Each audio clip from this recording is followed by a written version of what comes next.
So, good morning and welcome to this. Do you have presentations talk that you want to where share? we will focus in on the topic of sexual and reproductive health and rights. I'll just And we'll do give this with one a talk. zoom in on how this No is problem. relevant in private sector partnerships. To help us with this, we so have let's begin. with us Bernard Washika from the Danish Family Planning Association, but also George Tamale from the Federation of Ugandan Employers. So we are in the company of the best possible people in terms of having insights into these issues. So thank you to both of you for helping us with this. As for the format of today, we will start with a 20 to 25-minute presentation from Bernard and George. I think this will just be an oral presentation, and then you have 20 minutes to ask questions afterwards. For the questions, you can please raise your digital hand or post your questions in the chat. I should also say that we are recording this session, which will be available for streaming on our website afterwards. That is it from my side. So let me hand over the screen to you, George and Bernard. Okay, thank you very much. And we feel also welcome to this discussion. And we also feel humbled in terms of being invited to share our experiences or in terms of the private sector engagement and in sexual reproductive health, and also trying to give the business case for engaging in the private sector. The Danish Family Planning Association has been working in this area for over 15 years as per now. And we have been engaging companies in the global south and those ones in Asia in terms of trying to build the business case of engaging in sexual reproductive health and gender equality. And we have worked with so many companies across from the textile industries, the agricultural industries, and the service industries, where most of the employees are women and young girls. And we discovered from various researches that have been done globally that these companies normally have so many issues to do with the sexual reproductive health and rights. And the young people who are engaged in these companies are usually very vulnerable to abuse, to harassment, and violence. So we have been working with them to make sure that they have a conducive environment and they have policies and structures that can support decent work, and they can also have inclusivity in the workplace and make sure that they maximize on the human resources that they have, so that they can also achieve their main purpose of making profits and improving people's lives. So very specifically, we work in East Africa with companies in Kenya and Uganda and Ethiopia. And one of the our strategy is to do what we call tripartite approaches, where we engage with the companies, we engage with the Federation of Employers, that is employer organizations, and then we also engage with the labor or union, that is organizations that are championing workers' rights. And of course, the main duty bearer that we work with is usually the government, that we try to make sure that they create an enabling environment for businesses to work, but at the same time, they also monitor businesses to ensure that they adhere to ethos and issues that are supposed to be taken care of, so that we can have decent work. So that is the reason why we have brought Federation of Uganda Employers in this particular meeting. And I will be glad, because I know we are already prepared, that Federation of Uganda Employers will give us an explanation and experiences on how they have engaged in sexual productive health and rights, and how it is a business case to employers, and how it has also increased productivity within the working sector, or the world of work in Uganda. So I'll not get into more details, but I'll invite my friend George Tamale from Federation of Uganda Employers, who is the focal person of the project that we work on SRHR and inclusion in the place of work, to come and share some of the things that we do and how do they benefit workplaces, and what are the lessons that we can pick up from there, so that we can also scale up such interventions in other countries. George, I hope you are ready. You can come in. Thank you very much. I'm ready, and let me try to share the slide.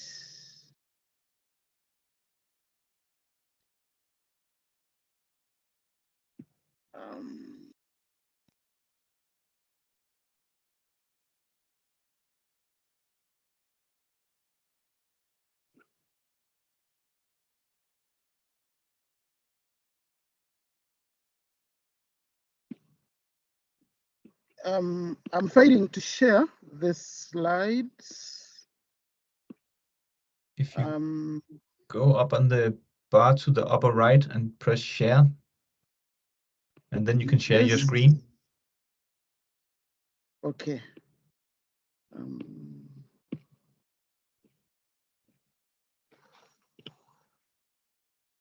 Just a minute. Sure.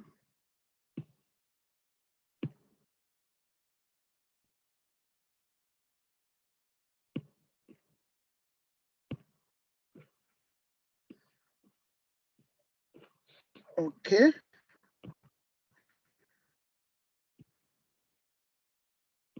Yes, we see a presentation now. Able to see the screen now?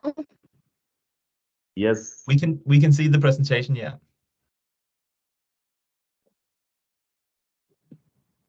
Okay. So we appreciate sharing our lessons on how businesses are gaining from our SRHR and GE interventions at the workplace. And we'll basically in a second talk about who is Federation of Uganda Employers, and then focus on the business gains, and then share lastly some lessons and recommendations. FUE is the employers organization in Uganda, started way back before independence of Uganda, and we enhance employers' competitiveness through policy advocacy, fostering best employment relations and business development services. And we are a voice of all employers on social and economic issues. We have quite a number of members. Not all companies are members of Federation of Uganda Employers, but all good employers are members of Federation of Uganda Employers. And so we advocate for and promote harmonious, fair, and equitable conditions of employment for all.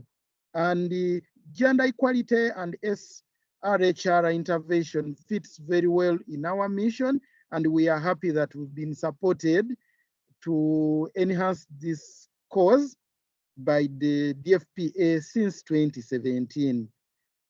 So from our works with the different companies we are working with, return on investment from SRHR and gender intervention and the workplace are enormous, and the different companies have reported increased the organizational performance through efficiencies that are happening in the workplace, productivity, innovations, creativity, and improved employee engagement.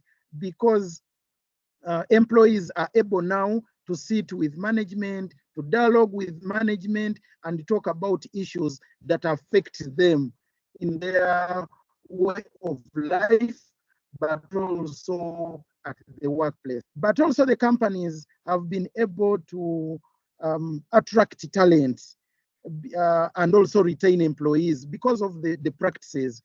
There are a number of interventions that companies put up, and so when employees are looking at which company to go to, these are some of the issues they look at, like maternity leave, paternity leave, but also others beyond pay. Because here we are looking at issues beyond pay, but decent really employment and conditions.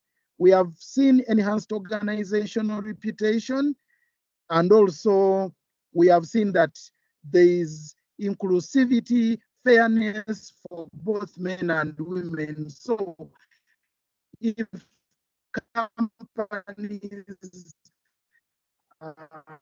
employees are looking at those companies that are inclusive, especially on sexual reproductive health and gender. Now, what are some of the considerations and approaches in forming this partnership with companies? The initial one is the top management buy-in, commitment, and support.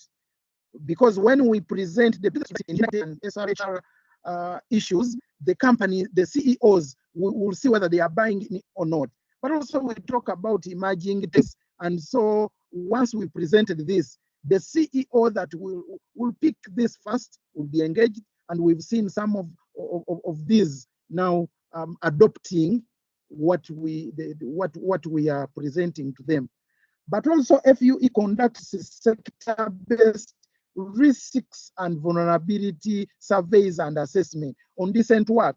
There are particular sectors we've singled out: manufacturing, horticulture, the large agriculture. This is where, based on the national strategic plans, they have been singled out as the most vulnerable, where we have maybe women most at risk, men most at risk. So we sing out to these companies that are in those sectors that are as presented in the national health strategic plans. And then we tell them that according to your sector, there are high risks, there are several vulnerabilities, and therefore the rationale for engagement.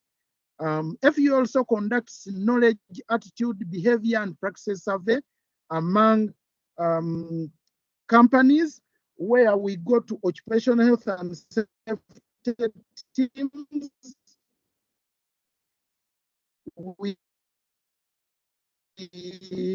got. Oh, George, you are dropping out, and we don't see your slides shifting. George, can you hear me? To the different peer educators, but also the gender equality champions, where and best is that. Yes, I can hear you. I can hear you very well. Okay, we can hear you again. It's just your line is dropping out a little bit, but just continue. Are you shifting your slides, because we only see the first slide?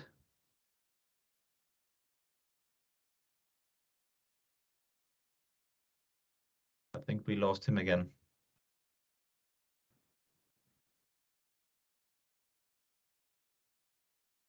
Are you there, George?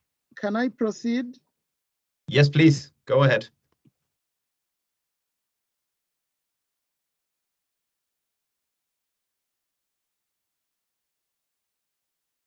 Okay, so sorry, we also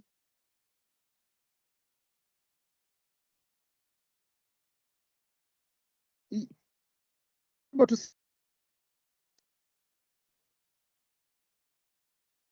are you able to see the slides? Because I'm shifting from.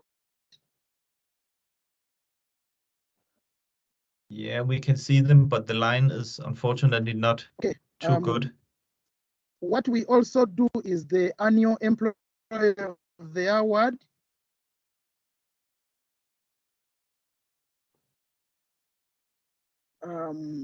Okay, maybe my colleague can talk about these slides. Then to talk about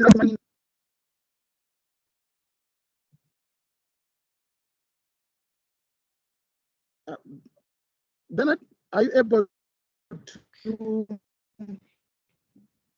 can you talk about these slides? Hello. Yes, Bernard, we can hear you. Perhaps I don't Yes. know if you can help in. It seems that your line is a little bit better. Yeah. Yes, Bernard. Bernard, Can you do slide presentation? The PowerPoint? Yes, okay. Yes. So, Bernard, can you come in since my line is not clear? You are now a bit clear. You are now clear. Go on. Okay. We also do the annual Employer of the Year awards. And this is a survey where we recognize best companies with outstanding human resource and decent work practices. And with DFPA support, we introduce a special award on inclusion, Sexual Productive Health and Gender Equality Award, which now triggers the companies to come and compete.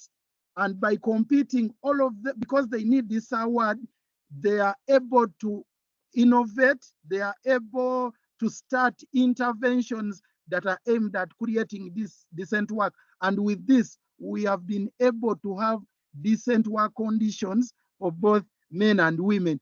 And some of them go beyond the normal labor law practices. If like for instance, in Uganda, maternity leave is 60 working days, but some of the companies have gone beyond 60 up to 90 working days. So these are some of the approaches we are using. Now, some of the learnings, companies require evidence and linkage of intervention on productivity and competitiveness if they are to embrace the health interventions that we are taking to them. And so in whatever we do in the companies, we link interventions of productivity and competitiveness. They will get buy-in, support, and commitment, but also policies and mechanisms for reducing sexual harassment, promoting diversity and inclusion, and removing barriers of young women's ability to make free, informed choices and at the workplace require support in any company, because some of these interventions are new measures. You have to demystify a lot of stereotypes and practices and behaviors employees have been practicing for some time, and therefore we train peer educators, go in to monitor, develop IEC materials, talking workplaces, such that we are able to sustain that behavior change we are looking at. Now, the other one is that workplace structures, such as occupational health and safety, gender committees, peer champions, when capacitated to advance gender equality and sexual productive health and rights at work, can help, because these are people who are already embedded in the company. They are already supported by existing laws like occupational health and safety, like the diversity, violence and harassment regulations and policies. So they are able to carry out this work for us. And lastly, gender equality and sexual reproductive health challenges are enormous and still exist. So it is always good to have a program, not a one-off activity supported by a partner. Also, and for us as FUE, we are happy that we've been supported by DFPA since 2017, because some of the gains when you approach a company, it is not that they will get a buy-in in year 1. Some of them have been able to get buy-in in year 2, in year 3, because they are seeing some of their peers, the different companies telling their story, that they are also able to call us for the interventions. So this is critical. I thank you for your attention, dear colleagues. Thank you. Okay, thank you very much, George. You dropped out a little bit, but we managed to get some of your key points, so thank you very much for that. And also thank you, Bernard, for your introduction. So if anyone have any questions, please raise your hand. You're free to ask our two presenters whatever you have on your mind. In the meantime, I have a question. So, and yes, this please. is to both of you. If you look across the companies that you're working with, what would you say, what are the main challenges in terms of the issues that you have raised? What are the key problems that is faced by the companies? Okay, thank you. Did you get the question, George? Perhaps you can start answering. Yes, thank you very much. One of the critical challenges is that the employees we are using come from different backgrounds, different educational levels, different attitudes and practices, including knowledge. So there is lack of knowledge, lack of good practices on sexual reproductive health and also gender equality.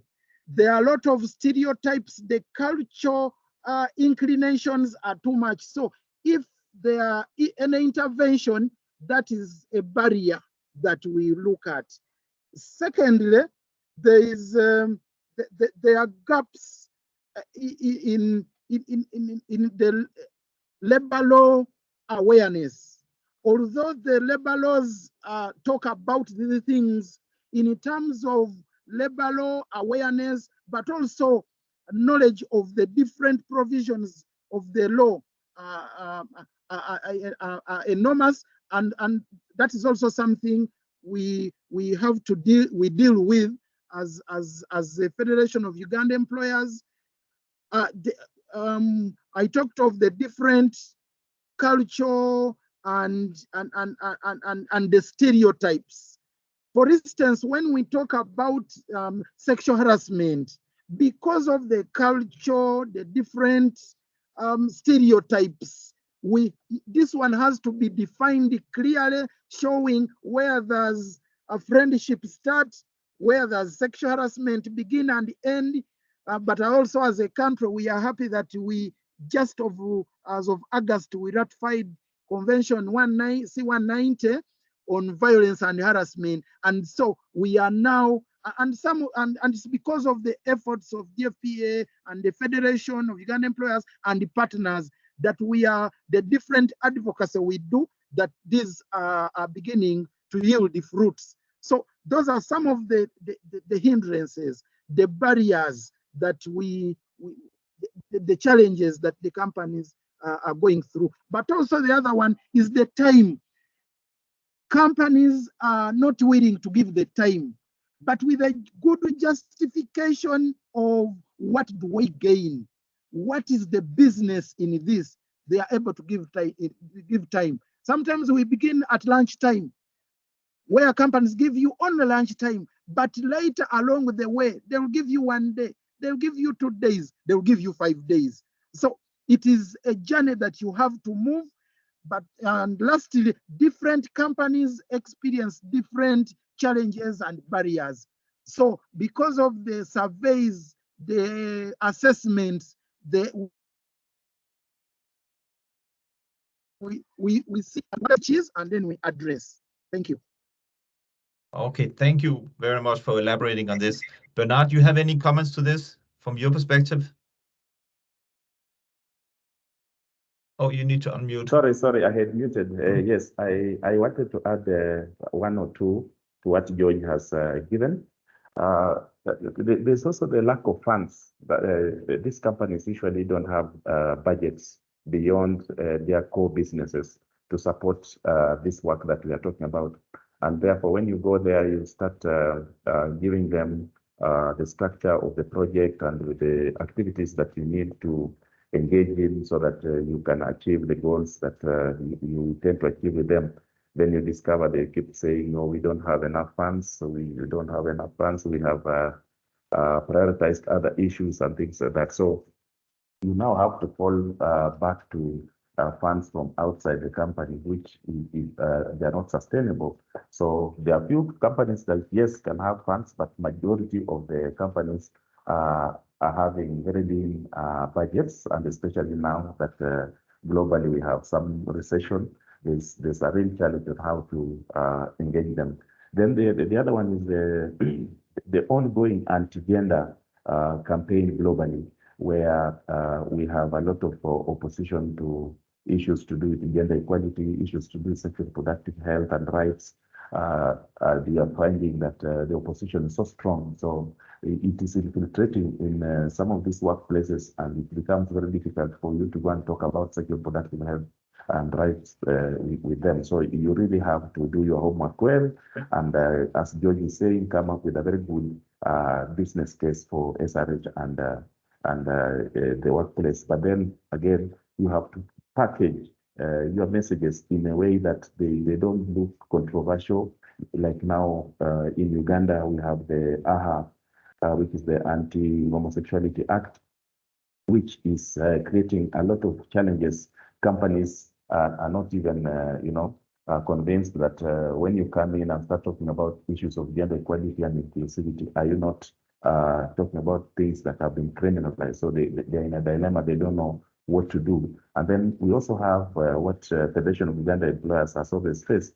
We have people who come in to transfer knowledge, to train people on how to use machines, to train people how to do certain things, consultants brought in these companies from outside so that they can upscale the knowledge of the existing employees. But then they come in with various backgrounds, with various sexual orientation. So when these companies try to have their employees interact with them, it becomes a big challenge based on the existing situation on the ground. And then we also have generally lack of workplace policies. Most workplaces don't have policies. A few have, and very good ones, but most of them don't have policies that you can follow on to start implementing the project. Specifically, most companies just have policies on occupational safety and health, which is something that is constitutionally a requirement. But these other policies that touch on the well-being of employees and also things on general health are lacking. So you also find a challenge where you starting from how do you plug in. And then there's also weak supervision from the Ministry of Labor, the inspectors from the Ministry of Labor in these companies. They are supposed to get into these companies and supervise them and make sure that there's compliance with the regulations and laws, including the United Nations Guiding Principles on Business and Human Rights, which have been domesticated in Kenya and Uganda. But then there is weak supervision. They don't have support to go and supervise. The supervisors themselves are very few, covering very many companies. So it becomes a challenge. And then the individual managers, just to touch on what you're talking about, the socio-cultural backgrounds, the individual managers, right from the top up to lower level managers, they are embedded in culture, and they themselves become a resistance when you're talking about issues of gender equality and trying to have gender transformative approaches for employers. So it becomes a big challenge that they themselves, from their backgrounds, they are a challenge to the project and the implementation of this agenda. And finally, there's an ongoing discussion globally about the business case on SRHR in the workplace. So we are saying that, yes, it is there, but the evidence is very weak. Yeah, we have one or two cases where you're told if you invest $1, you get $66, or another one saying you get $130 and do that. But we don't have very specific research that has been done on the business case. We just had a conference early this year in New York, and it was about the business case. And the issue is that return on investments when you are investing in SRHR in the workplace, we really need more so even country-specific researches that can show in Uganda, if you invest $1 in sexual reproductive health of employees, what are the returns? So that we have proper evidence going forward as we approach the management of these companies. These are some of the challenges that we see are the main ones, but there are also others that we can talk about later. Very interesting, thank you. George, perhaps I can get you to stop sharing, because then I can see all the participants and if somebody is raising their hand. I just have another question. When we look at gender equality, how do the companies perform in terms of equal pay for equal work? That being one question.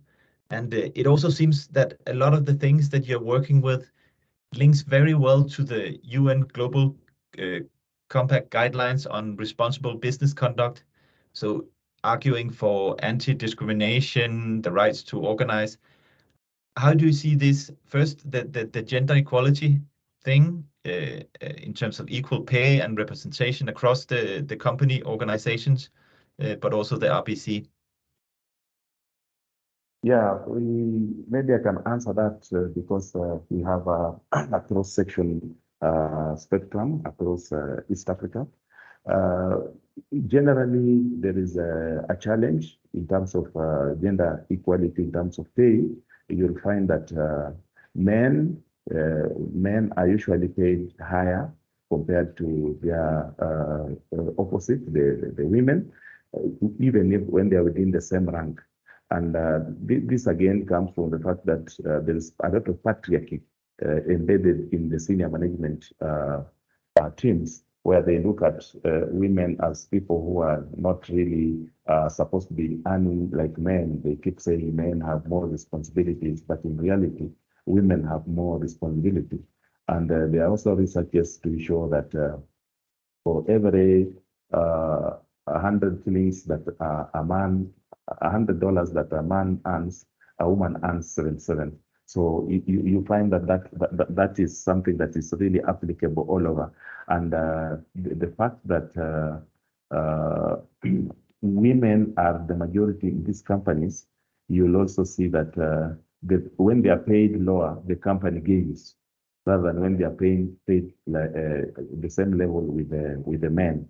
And in some countries like Ethiopia, you'll find that there is even no Ethiopia and Uganda, there's even no wage, minimum wage, and that really creates problems. But to the companies, they feel very good because they end up denying women the opportunity to bargain for their wages, because they know women are not very aggressive, and they end up assisting men to get better packages compared to women.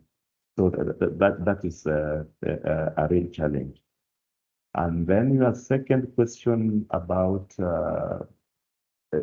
us following Global Compact and other guiding principles, I think we can say fairly enough that through the project, we have been able to have these principles and guidelines adhered to quite well in various workplaces, and they are receiving it very well. We even have tools and guidelines at DFPA, which we are sharing with partners, and we are even administering them in the workplaces. So, they're using them to test, like George explained. They've used some of these tools in those companies, and we've discovered that there are so many gaps that need to be addressed in those companies. We also did research as a DFPA. We did research on policies in companies in both in Kenya, Uganda, and Ethiopia in 2018 and 2019, and discovered that Most countries adhere to these principles and the policies, but then they have not been cascaded down to the companies. They are just documents that are at the national level, but they have not been cascaded down to this company. So those are some of the contextual situations that we have when it comes to this guiding principle. Okay. I think George, you can add something. Yes, just to add. Yes. Just to add that the Federation is also a focal point for the Global Compact, and we have the companies advised and also capacitated to start reporting on the UN Global Compact principles.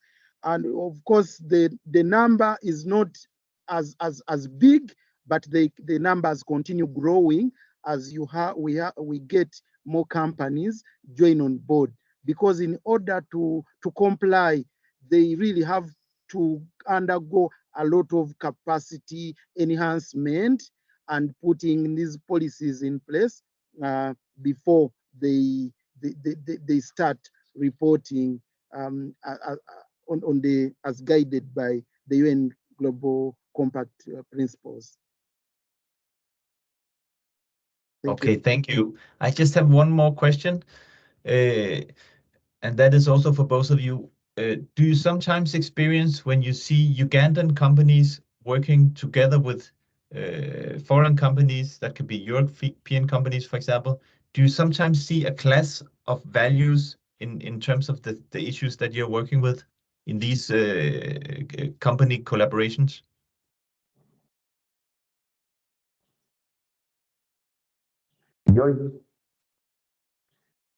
Can you come again, the question? My question is, when you experience or when you see Ugandan companies working together with foreign companies, do you sometimes see that there's a clash of values in terms of these issues that you're working with that unfold?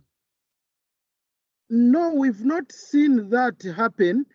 And actually, to the contrary, we are promoting cross-learning, because when you look at the foreign companies, and we are getting this from the Employee of the Year award, some of the awards for best human resource practices and gender equality and inclusivity and diversity have been won previously by the foreign companies. And because there is that cross-learning, we've encouraged the local companies to go and see and learn on how the foreign companies are working, how they are tracking their business, how they are treating their human resource, the different policies they have, and for them also to emulate. So from a Federation of Uganda employers point of view, we have actually also as a federation gone there to study what they are doing and also requested some of them to make presentations. So we've not seen any of the clashes, but at least cross-learning. Okay. Thank you. Yeah. I have one more question. So when you work with the different companies, whenever you work with the companies where you have women in the senior management, do you feel that these companies have a different attitude towards working with the issues that you are addressing? Yes, that one is very evident in companies that we work with. When women are in senior positions, we normally see they are very accommodative to issues to do with sexual reproductive health, because they directly affect them, and they are the main caregivers.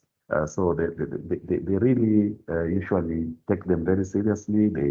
If you go to a human resource department and in a company and find it is a lady who is the boss, then they really welcome you and they really take up the project, compared to men who most of the time play the victim. we like looking at sexual productive health issues as issues that will make them, lose their power. This is just about power analysis in the community. When you start explaining to them, you need to practice gender equality, you need to earn salaries that are fair to both genders, something like that. They start feeling, like this guy has come here to, reduce our powers, to make us uncomfortable. So it is something we've discovered that when we have women in senior positions of leadership, then it is very easy for us to accommodate issues of inclusivity, gender equality, and the gender and sexual reproductive health. Yes, but also to add from a Federation of Uganda Employers point of view, we run a program on female future where we train women to take up leadership positions. And so the companies that have sponsored the women to take this course have actually, in the end, placed them at the senior management, and they have reported to us that it is good. And they are really performing very well. So every year we are having increased enrollment from companies training, sponsoring women to take up this course, and later they have given them those top leadership positions. And we are beginning to see in the boardroom on senior management, not only now one person from HR, but maybe two and others. And so it is really a positive that women in top management position, in terms of attitude and behavior towards gender equality and then sexual reproductive health and rights is on the rise. Okay, thank you. Time is running up, but we have time for one last question from Lisbeth. Please go ahead. Thank you, Thomas. Let me just put on the camera as well. Hi, everybody. Thanks for very good presentation. My question is a little bit sort of on the edge, because and it's specifically on Uganda. So I'm just curious to hear how the new legislation on LGBT+ and the World Bank statement in August, how that has affected businesses and how it has affected the cause of inclusion in Uganda.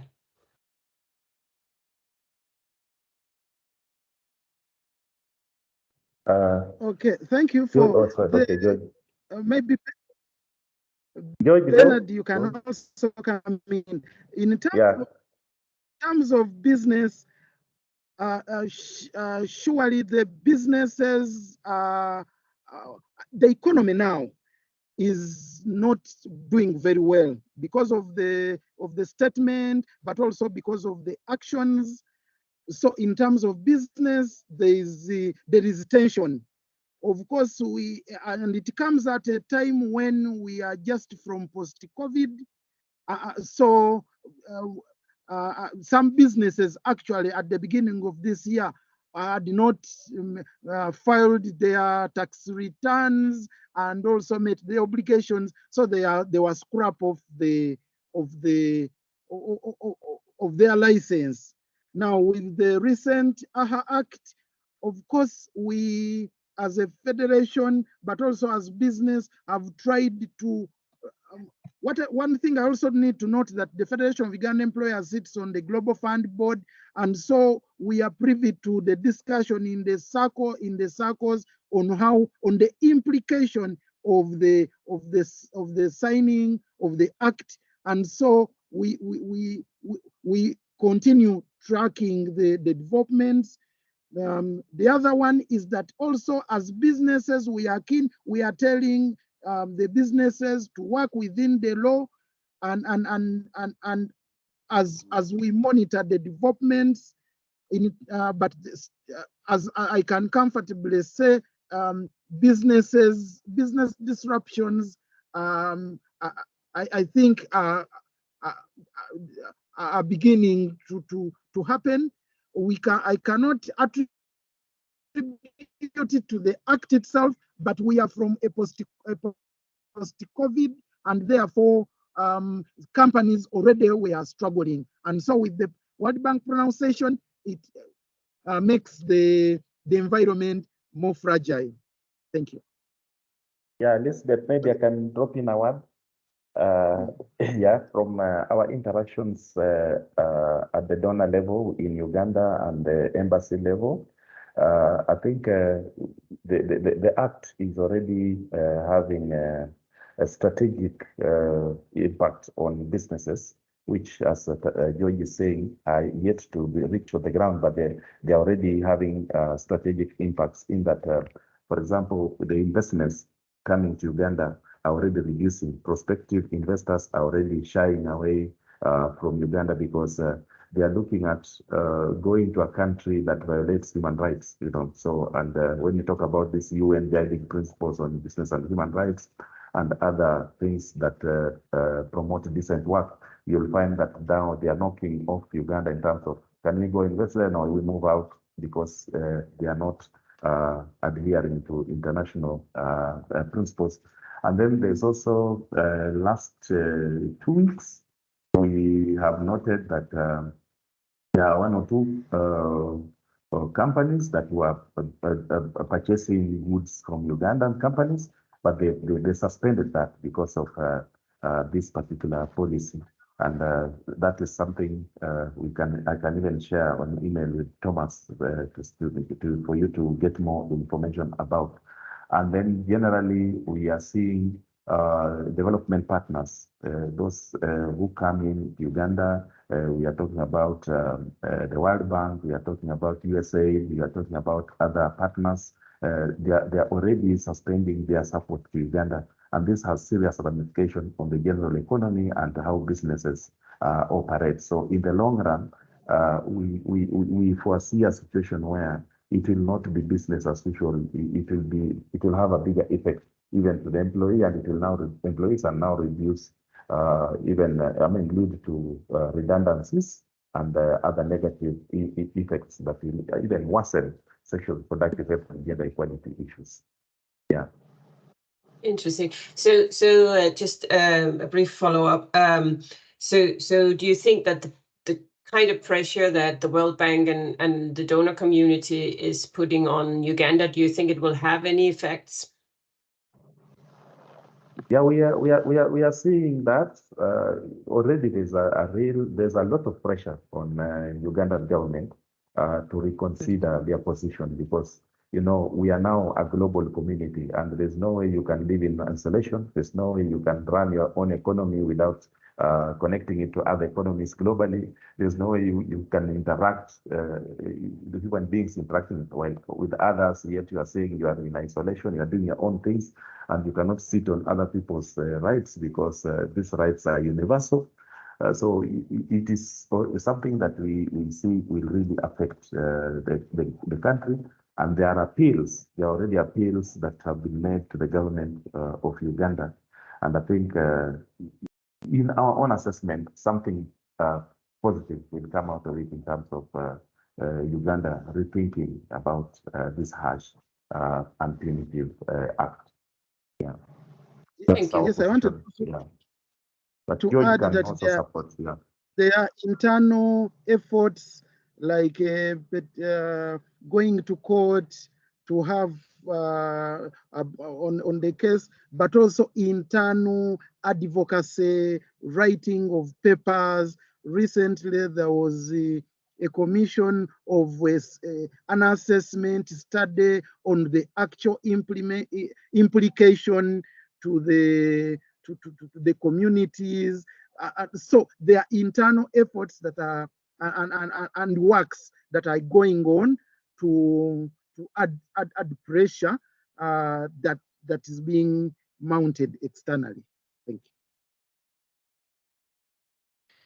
you. Okay, thank you very much, Bernard and George. This has been highly interesting, and particularly interesting to hear from somebody who's working with these issues on a daily basis. So thank you very much for that.